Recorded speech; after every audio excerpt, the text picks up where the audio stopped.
Mereka pikir aku istri lemah yang bisa diinjak. Tapi mereka lupa, luka yang dalam bisa melahirkan keberanian. Dan ketika aku balas di panggung mereka sendiri, seluruh dunia ikut menyaksikan kehancuran yang mereka ciptakan. Namaku Fitri, usiaku 32 tahun. Aku lahir dan besar di sebuah kota kecil di Jawa Tengah, lalu ikut suamiku pindah ke Jakarta setelah menikah. Sudah hampir 8 tahun aku mendampingi Heru, lelaki yang dulu kuanggap sebagai belahan jiwa, orang yang akan menggenggam tanganku dalam suka dan duka. Kami menikah atas restu keluarga, dan aku diterima baik oleh ibu mertuaku yang selalu menganggapku menantu cukup baik, meski dalam nada halus sering dibanding-bandingkan dengan perempuan lain yang lebih cantik, lebih sukses, atau lebih kaya. Sejujurnya, aku tak pernah mempermasalahkan itu. Bagiku, yang terpenting adalah keluarga kami utuh dan anak-anak kami bisa tumbuh bahagia. Tapi belakangan ini, senyum yang kutunjukkan di depan semua orang hanyalah topeng. Heru berubah. Ia sering pulang larut, kadang mengaku lembur, kadang alasan rapat mendadak. Ponselnya kini selalu terkunci dengan sandi, padahal dulu terbuka begitu saja di meja makan. Yang paling membuatku resah adalah aroma parfum perempuan yang menempel samar di kemejanya, aroma asing, bukan milikku. Awalnya aku mencoba menepis kecurigaan. Aku menasihati diriku sendiri untuk berpikir positif. Mungkin hanya rekan kerja, mungkin kebetulan. Namun, rasa sakit itu semakin nyata ketika tanpa sengaja aku melihat layar ponselnya menyala. Ada pesan singkat masuk. Aku kangen, Mas. Jangan lama-lama ya, aku nunggu. Nama pengirimnya tersimpan sebagai Hesti. Jantungku berdegup kencang, seakan darah berhenti mengalir. Hesti. Nama itu tidak asing. Ia teman lama Heru, dulu sering datang ke acara keluarga. Aku masih ingat, ibu mertua pernah memuji Hesti sebagai perempuan pintar dan luas. Aku tak pernah menyangka, justru orang yang dikenalkan sebagai teman dekat itulah yang mungkin menjadi penyebab retaknya rumah tanggaku. Sejak malam itu, tidurku tak pernah nyenyak lagi. Aku tersenyum di depan anak-anak agar mereka tak curiga, tetap menyiapkan sarapan, tetap menyambut suami pulang seperti biasa. Namun di dalam hatiku, ada retakan yang semakin melebar. Aku merasa seperti hidup dalam drama yang harus kusembunyikan dari mata semua orang. Puncaknya terjadi ketika ibu mertua menghubungiku lewat telepon. Suaranya riang, meminta tolong agar aku yang mengurus pesta ulang tahunnya yang ke-60 bulan depan. Fitri, kamu kan paling telaten. Kamu saja yang atur. Biar keluarga kumpul besar-besaran, nanti semua kerabat dan relasi papa juga datang, katanya. Aku tercekat. Bagaimana mungkin aku mengurus pesta meriah sementara hatiku compang-camping begini? Namun aku tak bisa menolak. Bagaimanapun, aku tetap menantu, dan menolak berarti menambah catatan buruk di mata mereka. Jadi aku mengiyakan dengan suara yang sebisa mungkin terdengar ceria. Malamnya, aku berdiri di depan cermin. Wajahku terlihat pucat, lingkar mataku menghitam. Aku bertanya pada bayangan sendiri, sampai kapan aku akan terus pura-pura kuat? Sampai kapan aku membiarkan Heru bermain di belakangku tanpa ada konsekuensi? Dan di titik itulah sebuah pikiran mulai tumbuh dalam benakku. Jika Heru berani mempermalukanku dengan perselingkuhannya, mengapa aku tidak membalasnya di hadapan semua orang yang selama ini memujanya? Jika ia bisa dengan lihai menyembunyikan perempuan itu, mengapa aku tidak justru mengundang perempuan itu ke pesta keluarga terbesar tahun ini? Aku tersenyum tipis. Senyum getir, tapi juga penuh tekad. Untuk pertama kalinya dalam beberapa minggu terakhir, aku merasa punya kendali atas situasi. Aku tahu ini berisiko besar. Aku bisa dipermalukan, aku bisa dicap sebagai istri gila cemburu. Tapi jika aku berhasil, semua akan tahu siapa sebenarnya Heru. Aku, Fitri, bukan lagi hanya seorang istri yang tersenyum menutupi luka. Aku adalah seorang perempuan yang siap membuka kedok, meski harus menanggung badai setelahnya. Dan malam itu, di depan cermin, aku berjanji pada diriku sendiri, pesta ulang tahun ibu mertua nanti bukan hanya perayaan usia. Itu akan menjadi panggung. Panggung di mana rahasia Heru dan Hesti akan terbuka lebar, dan semua mata akan menyaksikan. Sejak malam aku membuat keputusan untuk tidak lagi hanya diam, hari-hariku terasa berbeda. Aku mulai memperhatikan setiap gerak-gerik Heru dengan mata yang lebih tajam. Setiap pulang kerja, aku perhatikan jam di arloji. Jika ia bilang rapat selesai pukul 8, tapi baru tiba di rumah lewat pukul 10, aku akan menahan diri untuk tidak langsung menuduh. Sebagai gantinya, aku mencatat jam, alasan, bahkan ekspresi wajahnya. Aku tahu, seorang istri yang hanya mengandalkan firasat mudah dipatahkan dengan tuduhan cemburu buta. Aku butuh bukti. Pagi itu, ketika Heru tergesa-gesa berangkat kerja, ia lupa membawa jaketnya. Aku mendekat untuk merapikan. Dari saku dalam, selembar kertas kecil jatuh. Itu nota pembayaran dari sebuah kafe di bilangan Jakarta Selatan. 2 gelas minuman, 2 porsi makanan, jam transaksi pukul 9 malam. Tanggalnya sama dengan malam ketika ia bilang sedang rapat lembur di kantor. Tanganku bergetar saat menggenggam nota itu. Dadaku sesak, seakan-akan udara di ruangan hilang. Namun di saat yang sama, ada semacam kepuasan aneh. Aku tidak lagi sekadar menduga. Aku memutuskan mengikuti Heru di hari berikutnya. Sore itu, setelah pura-pura izin pergi belanja kebutuhan rumah, aku menyewa ojek online dan menyuruhnya menjaga jarak dari mobil Heru yang kulihat keluar dari kantor. Jalanan Jakarta padat, tapi mataku tidak lepas dari mobil itu. Perasaanku campur aduk, takut ketahuan, tapi juga dorongan kuat untuk tahu kebenaran.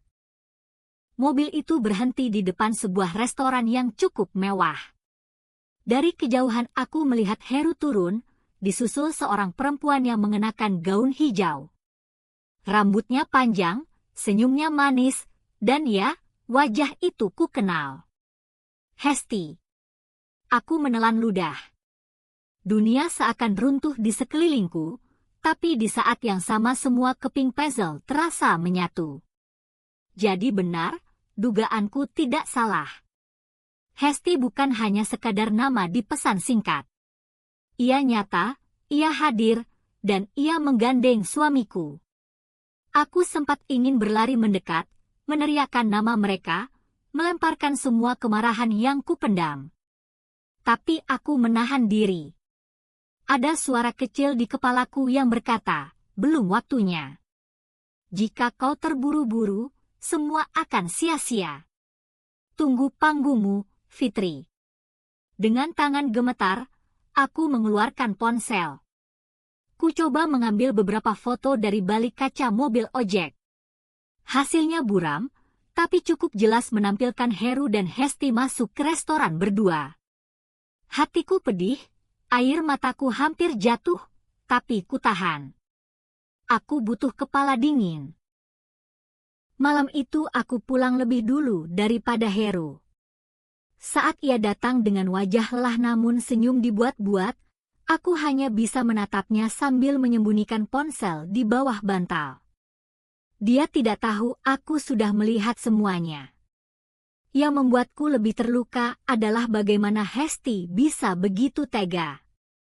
Ia pernah duduk di ruang tamu rumah kami, bercengkerama dengan ibu mertua, bahkan pernah menggendong anakku yang masih kecil. Aku kira ia sekadar teman lama, Tapi ternyata diam-diam ia merenggut sesuatu yang paling berharga dariku. Sejak itu, aku mulai menyusun rencana lebih rinci. Pesta ulang tahun ibu mertua tinggal 3 minggu lagi. Aku yang dipercaya mengurus undangan. Maka, tanpa perlu banyak usaha, aku bisa memastikan Hesti mendapat satu undangan istimewa. Aku membayangkan wajah Heru ketika melihat Hesti masuk ke ruangan penuh keluarga besar. Apakah ia akan kaget? Panik? Atau justru berusaha menutupinya dengan kebohongan baru? Apapun reaksinya, satu hal pasti. Semua orang akan tahu rahasianya. Malam-malamku penuh gelisah, tapi juga penuh api tekad. Aku sering duduk sendiri di ruang tamu, menatap kosong, namun di dalam hati ada suara yang berulang-ulang berkata, "Kau tidak boleh lagi hanya menjadi korban. Jika mereka berani mengkhianatimu, kau berhak membalas." Aku sadar, jalan yang kupilih ini bukan tanpa risiko. Bisa saja aku dipermalukan, dianggap mencari sensasi. Tapi aku lebih takut jika terus-menerus hidup dalam kebohongan.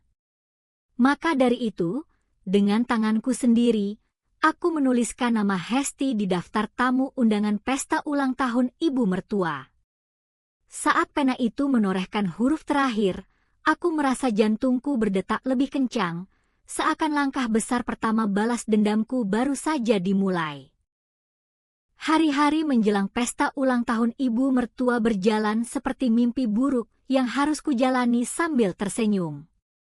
Aku sibuk mengatur vendor dekorasi, memesan catering, memilih kue, hingga menyusun rundown acara.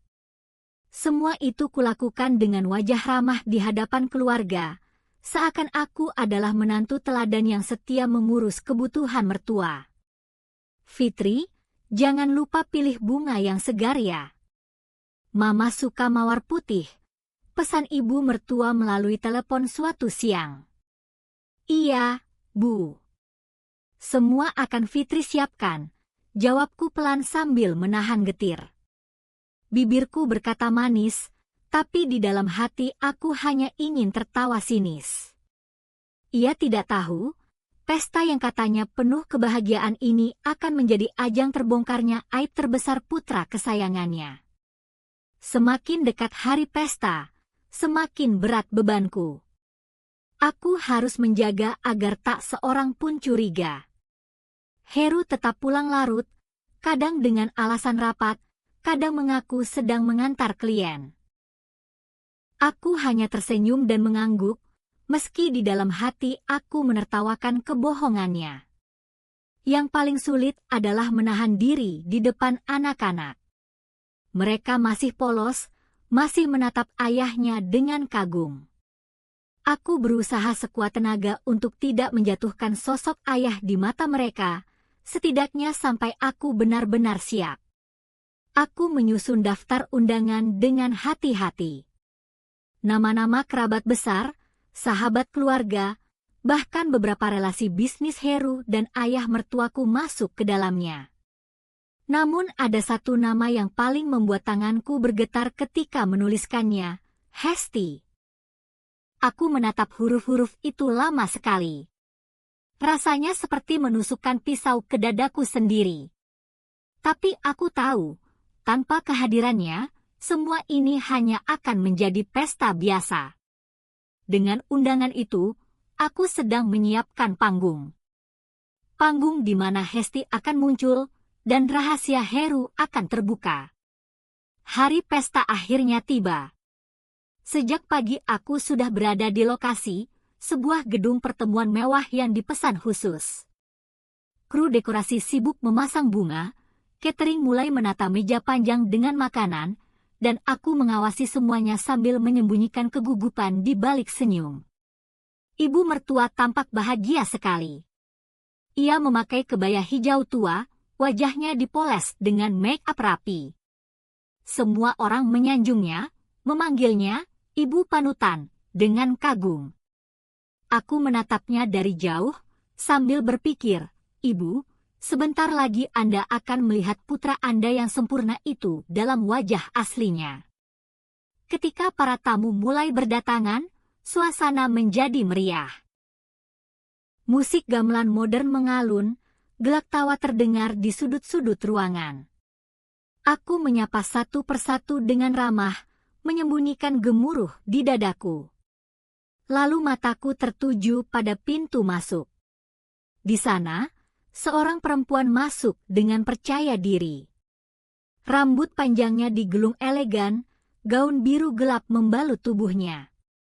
Dan ya, itu dia, Hesti. Langkahku seketika kaku. Dadaku bergemuruh, tanganku hampir gemetar. Namun aku segera menarik napas panjang dan menegakkan kepala. Aku tidak boleh terlihat lemah. Beberapa tamu menoleh penasaran, tanpa heran melihat perempuan asing itu. Aku tersenyum tipis, lalu berjalan mendekatinya seakan tak ada yang aneh. "Selamat datang, Mbak Hesti," kataku pelan tapi penuh penekanan. Matanya sedikit membesar, seolah tak menyangka aku sendiri yang menyambut. Tapi senyumnya segera kembali, manis namun menyebalkan. "Terima kasih, Fitri." Wah, pestanya meriah sekali. Aku mengangguk, lalu mengarahkannya masuk ke ruangan. Sambil berjalan, aku melirik ke arah Heru yang sedang bercengkerama dengan sepupunya. Wajahnya berubah pucat ketika melihat Hesti masuk. Namun, dengan cepat ia menyamarkannya dengan tawa. Aku tahu, saat itu juga, permainan sudah dimulai. Hesti tidak duduk di meja sembarangan. Ia mengambil kursi cukup dekat dengan panggung utama, seakan yakin kehadirannya memang diharapkan. Aku bisa merasakan tatapan-tatapan tajam dari beberapa kerabat yang berbisik-bisik, bertanya-tanya siapa perempuan cantik itu. Aku tersenyum dalam hati. Semua mata sudah tertuju ke arahnya. Tinggal menunggu waktu yang tepat, dan kebenaran akan pecah seperti kaca yang dilempar batu. Namun, ada satu hal yang membuat bulu kuduku meremang. Saat aku melirik ke arah Heru, ia tidak terlihat panik seperti yang kubayangkan. Justru ada semacam ketenangan aneh di wajahnya, seolah ia sudah menyiapkan sesuatu. Aku merasakan dingin merambat di punggungku. Untuk sesaat aku bertanya-tanya. Apakah aku yang sedang menjebak mereka, atau justru akulah yang sedang dijebak? Musik pesta semakin riuh, suara gelas beradu dengan tawa para tamu. Aku berdiri di dekat meja resepsionis, pura-pura memeriksa daftar tamu, padahal mataku terus mengikuti gerak-gerik Hesti. Perempuan itu masuk dengan penuh percaya diri, senyumnya seolah-olah ia adalah tamu kehormatan. Aku bisa merasakan bisik-bisik di sekeliling ruangan. Beberapa tante dan sepupu saling melirik, mencoba menebak siapa gerangan tamu misterius itu. Aku sengaja tidak memperkenalkan Hesti secara jelas. Biarlah rasa penasaran itu tumbuh, biarlah semua mata tertuju kepadanya. Heru, suamiku, sempat terlihat kaget ketika pandangannya bertemu denganku. Namun, bukannya panik, ia justru menegakkan bahu dan kembali bercengkerama dengan wajah tenang. Tatapannya menyiratkan sesuatu yang membuat perutku mual, tantangan. Seolah ia berkata, "Silakan mainkan rencanamu, aku siap." Aku tahu, permainan malam ini tidak akan mudah. Hesti berjalan mendekat padaku saat aku sedang mengatur kue ulang tahun di meja panjang. Aroma parfumnya menusuk hidungku, parfum yang sama yang sering kucium di kemeja Heru. Dadaku mendidih, tapi aku tetap tersenyum tipis. "Fitri, aku nggak nyangka kamu sendiri yang undang aku," katanya pelan, seakan ingin menguji reaksiku. Aku menoleh, menatap matanya lekat-lekat. "Kenapa? Takut ketahuan sesuatu?" Tanyaku, suaraku dingin tapi tetap terdengar sopan. Senyumnya sempat goyah, tapi hanya sebentar. Ia tertawa kecil. Kamu pintar sekali memilih tempat dudukku. Strategis. Semua orang jadi mudah memperhatikan. Aku menggertakkan gigi di balik senyumku. Dasar licik, batinku. Bukannya malu, dia justru terlihat menikmati permainan ini. Beberapa kali aku menangkap Heru melirik ke arah kami. Ia tampak waspada, seolah khawatir aku akan meledak sewaktu-waktu. Tapi aku tidak akan sebodoh itu. Malam ini bukan waktunya melabrak.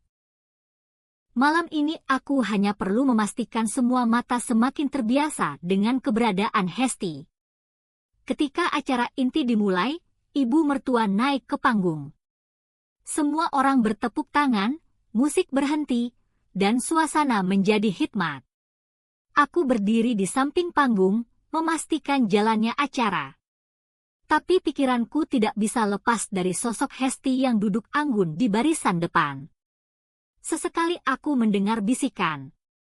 Siapa ya perempuan itu? Kok cantik sekali. Kenapa Heru dari tadi sering nengok ke arahnya? Jangan-jangan, gak mungkinlah, Heru kan anak baik. Bisikan-bisikan itu bagai simfoni kecil yang menguatkan tekadku. Perlahan tapi pasti, citra Heru akan retak. Namun, sesuatu yang ganjil mulai kurasakan. Heru tidak tampak gelisah. Justru ia terlihat tenang, bahkan sesekali tersenyum samar. Pandangannya sesekali menantangku, seolah ia tahu persis apa yang sedang kurencanakan. Aku mulai resah. Apakah ia sudah menebak rencanaku sejak awal? Atau jangan-jangan ia memang sudah menyiapkan jawaban untuk semua tuduhan yang mungkin kulontarkan nanti? Hati kecilku berteriak ingin segera mengungkap semuanya, membongkar kebusukan mereka di hadapan keluarga besar. Tapi logikaku menahanku, belum saatnya. Aku harus sabar, menunggu momentum yang tepat.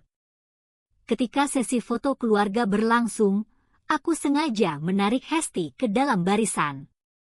Ayo Mbak, jangan sungkan. Semua yang hadir malam ini bagian dari keluarga besar, kataku dengan senyum yang nyaris membuat wajahku kaku. Aku bisa melihat mata Heru melebar sekejap, lalu kembali menajam dengan ekspresi penuh tantangan. Hesti sendiri tersenyum puas, berdiri manis di sebelahku saat kamera memotret. Blitz kamera berkilat, mengabadikan momen yang akan menjadi bukti, atau mungkin justru bumerang bagiku. Di sela riuhnya pesta, aku menyadari sesuatu. Malam ini bukan hanya aku yang menyiapkan panggung. Heru juga. Dan entah bagaimana, aku mulai merasakan bahwa pertarungan ini akan lebih rumit daripada yang kubayangkan. Tepuk tangan menggema setelah ibu mertua selesai memberikan sambutan. Semua tamu berdiri, menyalami, dan memberikan ucapan selamat. Aku ikut tersenyum, padahal di dadaku ada bara yang siap meledak. Mataku sesekali melirik ke arah Hesti, yang dengan percaya diri berdiri di dekat meja keluarga inti. Seolah-olah ia memang bagian dari kami. Aku tahu waktuku sudah dekat. Aku berencana memperkenalkan Hesti dengan sengaja, agar semua orang mulai bertanya-tanya tentang posisinya. Tapi sebelum aku sempat melakukan apapun, sesuatu terjadi. Heru tiba-tiba melangkah ke depan, mengambil mikrofon dari MC. Semua mata tertuju padanya. Dengan senyum tenang, ia berkata, "Terima kasih banyak atas kehadiran semua keluarga dan sahabat malam ini.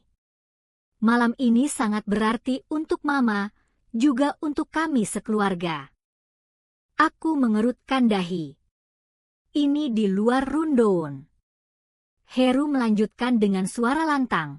Tapi sebelum kita masuk ke acara hiburan, izinkan saya menyampaikan sesuatu. Beberapa hari terakhir, saya mendengar kabar yang tidak enak tentang saya, tentang keluarga saya. Ada orang yang mencoba menyebarkan fitnah bahwa saya berselingkuh. Suasana langsung berubah hening. Aku merasakan jantungku berhenti berdetak sejenak. Heru menoleh padaku. Tatapannya tajam, senyumnya tipis penuh arti. Dan saya sangat sedih ketika mengetahui, ternyata fitnah itu datang dari orang terdekat saya sendiri. Istri saya, Fitri. Ruangan sontak riuh. Aku mendengar helaan napas kaget, bahkan beberapa tamu langsung menutup mulut dengan tangan. Ibu mertua menatapku dengan mata terbelalak. Aku ingin berteriak membantah, tapi suaraku tercekat.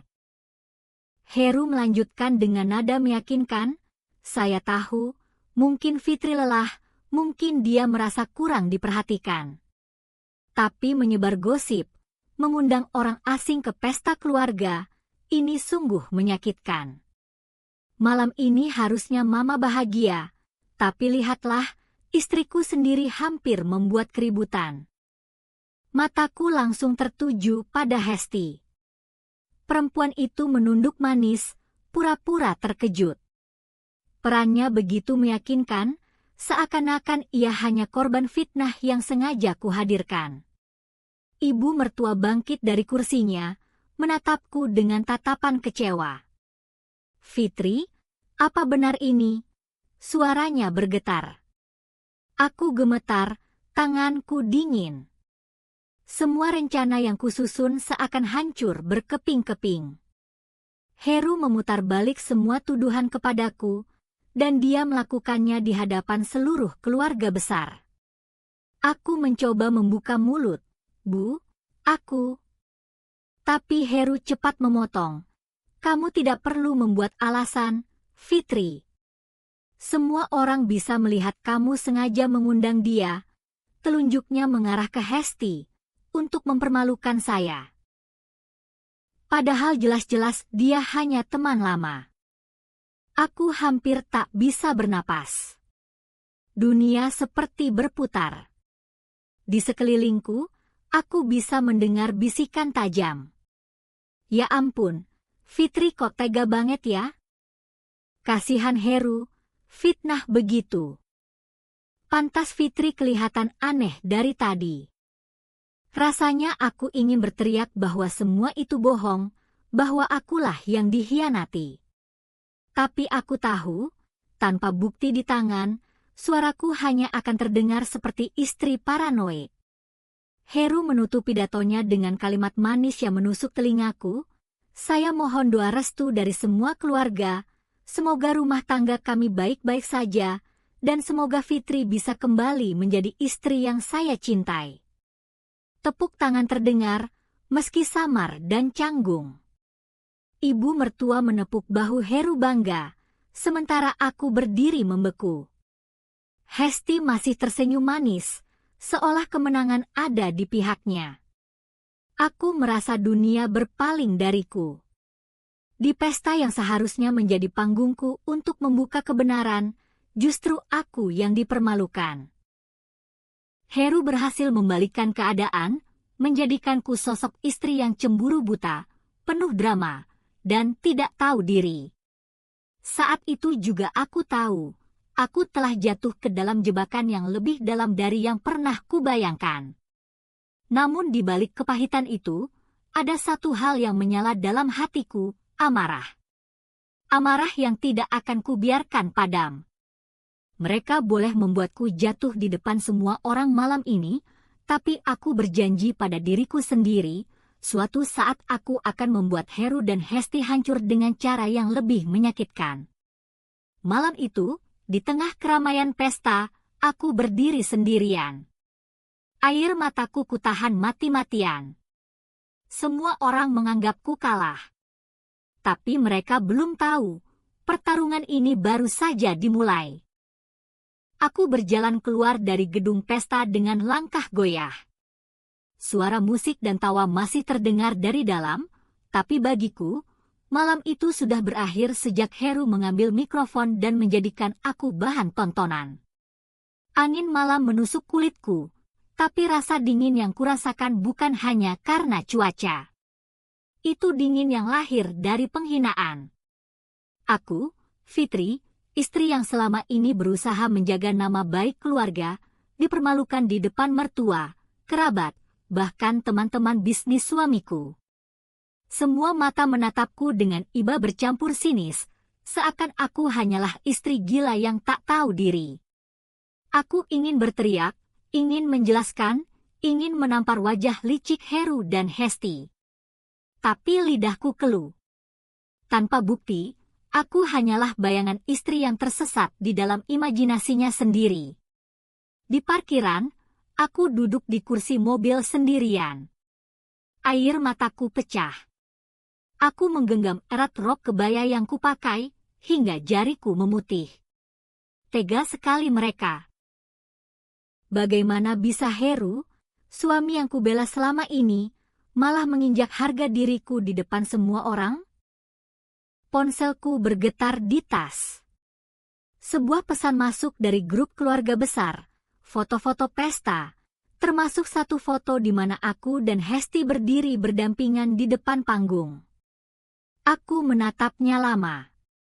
Senyumku kaku, mataku sembab, sementara dia tampak percaya diri. Foto itu bukti betapa lihainya mereka memainkan peran, dan betapa bodohnya aku terlihat. Namun, di tengah sesak itu, ada kejadian kecil yang mengubah segalanya. Saat mencoba menghapus notifikasi pesan agar tidak terus-terusan kulihat, jariku tanpa sengaja membuka folder rekaman suara di ponsel.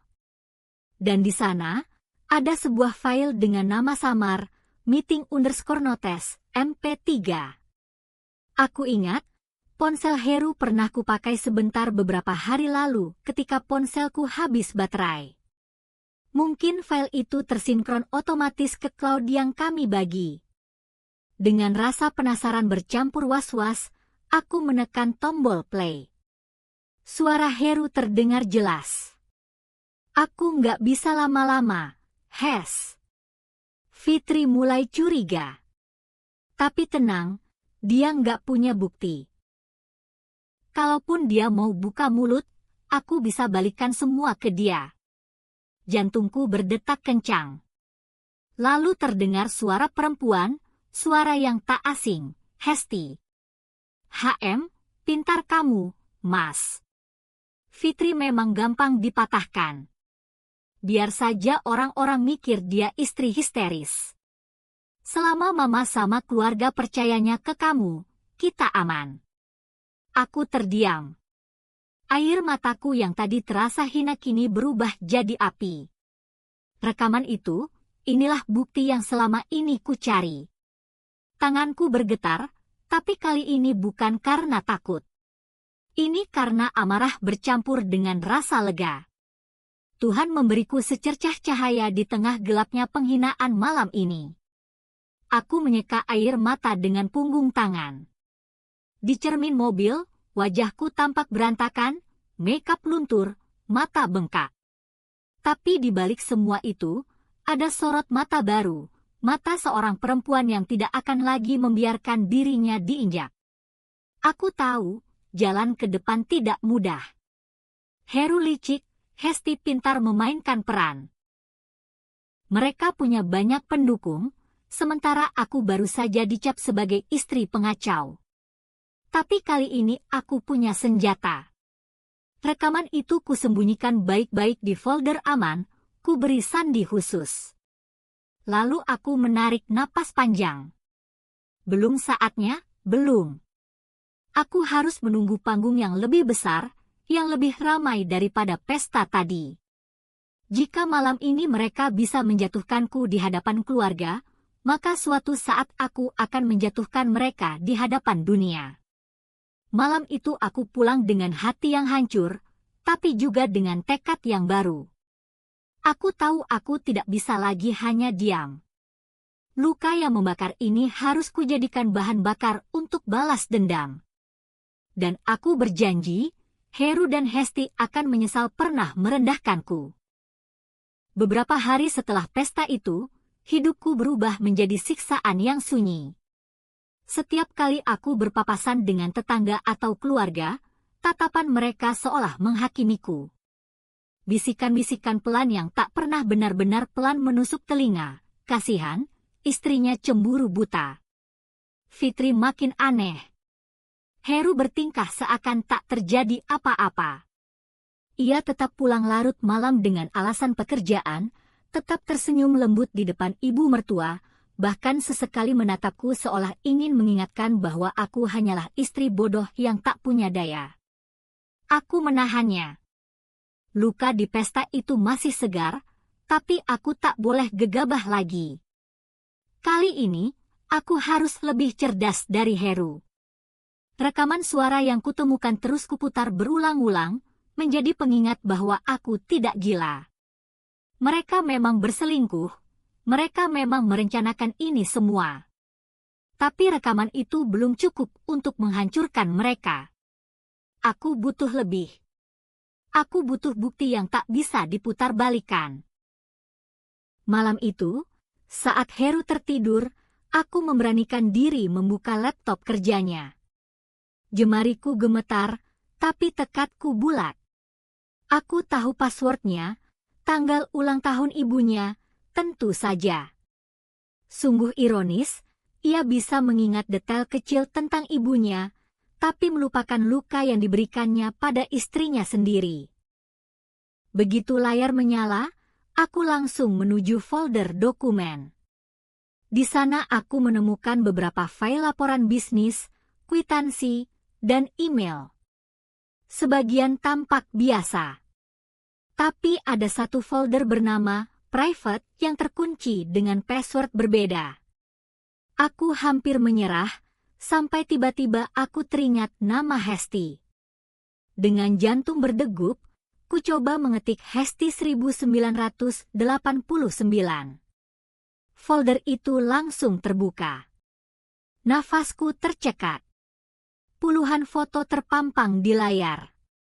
Foto Heru dan Hesti di restoran, di hotel, bahkan ada foto mereka sedang berlibur di luar kota. Wajah mereka penuh senyum, senyum yang seharusnya hanya milikku. Aku menutup mulutku sendiri agar tidak berteriak.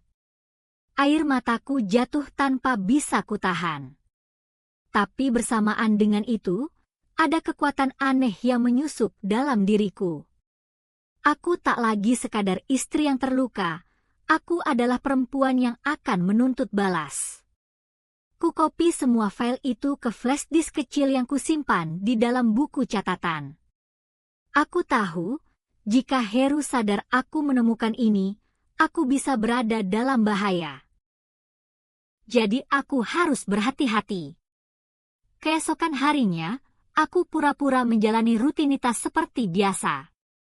Menyapa ibu mertua dengan sopan, menyiapkan sarapan untuk Heru, bahkan tersenyum tipis ketika ia mencium keningku dengan wajah penuh kepura-puraan. Dalam hatiku aku berbisik, tunggu saja, Heru. Semua ini akan berbalik menelanmu. Tapi ada satu hal yang tak kusangka. Saat aku hendak menjemput anakku dari sekolah, aku melihat Hesti berdiri di seberang jalan. Ia mengenakan gaun sederhana, wajahnya manis dengan senyum yang seolah mengejekku. Ketika mata kami bertemu, ia tidak menghindar. Sebaliknya, ia melangkah pelan, mendekat, lalu berbisik di telingaku, "Jangan buang tenaga, Fitri.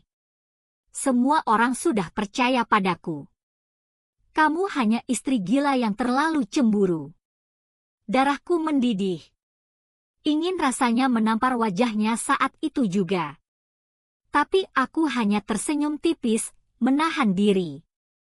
"Kau benar, Hes," jawabku lirih. "Aku memang gila. Tapi jangan salah. Orang gila seringkali berani melakukan hal-hal yang tak pernah kau bayangkan." Ekspresi wajahnya berubah seketika, meski hanya sesaat. Aku tahu, kata-kataku berhasil menusuknya. Hari itu aku pulang dengan perasaan campur aduk. Hati masih sakit, tapi kepalaku mulai jernih. Aku sudah punya rekaman suara.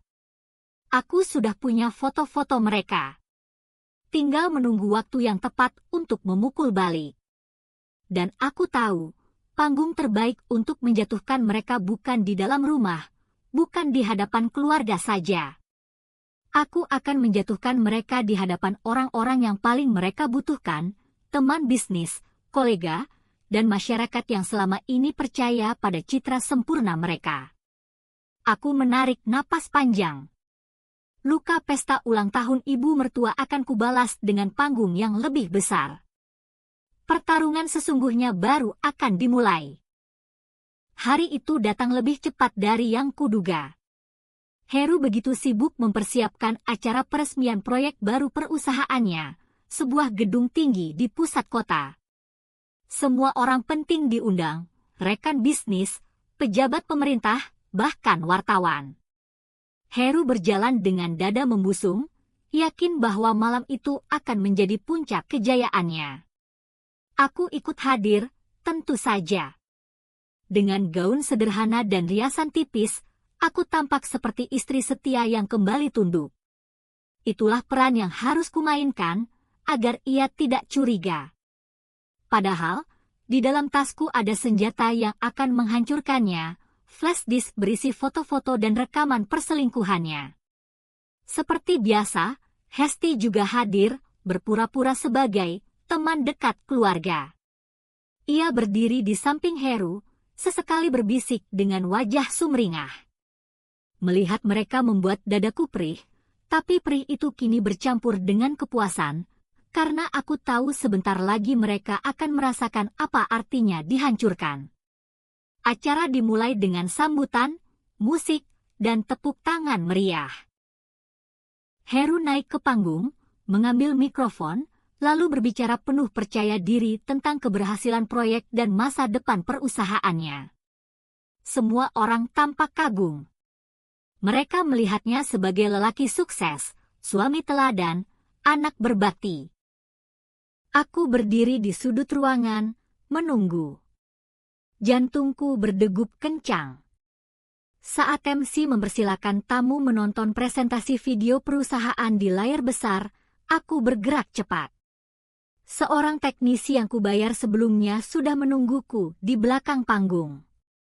Dengan tanganku sendiri, kuganti file presentasi itu dengan file yang kusimpan di flash disk. Lalu aku kembali ke tempatku, seolah tidak terjadi apa-apa. Lampu dipadamkan, layar raksasa menyala. Musik latar mengalun pelan. Awalnya, video menampilkan logo perusahaan Heru. Tapi beberapa detik kemudian, gambar berganti. Rekaman suara Heru terdengar jelas di seluruh ruangan. Aku nggak bisa lama-lama, Hes. Fitri mulai curiga. Tapi tenang, dia nggak punya bukti. Kalaupun dia mau buka mulut, aku bisa balikkan semua ke dia. Suasana ruangan langsung gempar. Beberapa orang terdiam, yang lain mulai berbisik keras. Lalu muncullah foto-foto Heru dan Hesti, makan malam mesra, berlibur di hotel, bergandengan tangan. Gambar demi gambar silih berganti di layar, disertai tawa mereka yang terekam. Aku sayang kamu, Mas, suara Hesti terdengar jelas. Selama Mama percaya ke aku, kita aman, jawab Heru. Aku berdiri tegak di tengah kerumunan. Wajahku mungkin pucat, tapi mataku berbinar. Inilah panggung balas dendamku. Heru panik. Ia melompat dari panggung, berusaha menghentikan video, tapi sudah terlambat.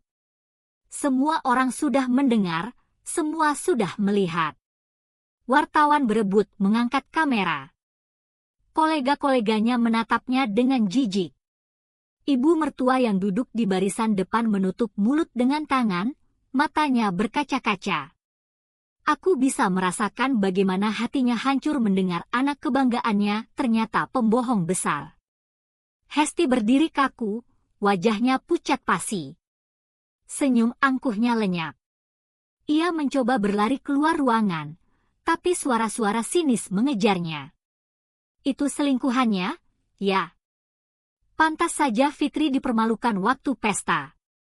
Heru ternyata cuma omong kosong.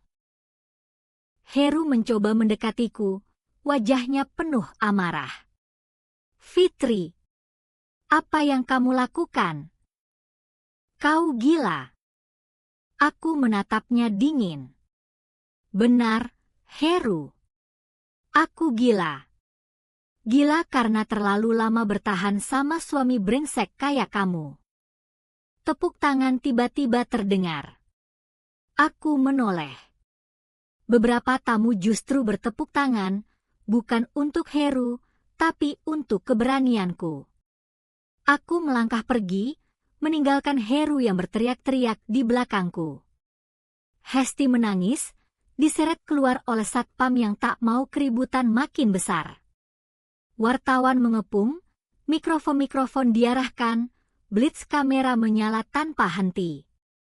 Aku keluar dari gedung itu dengan langkah ringan.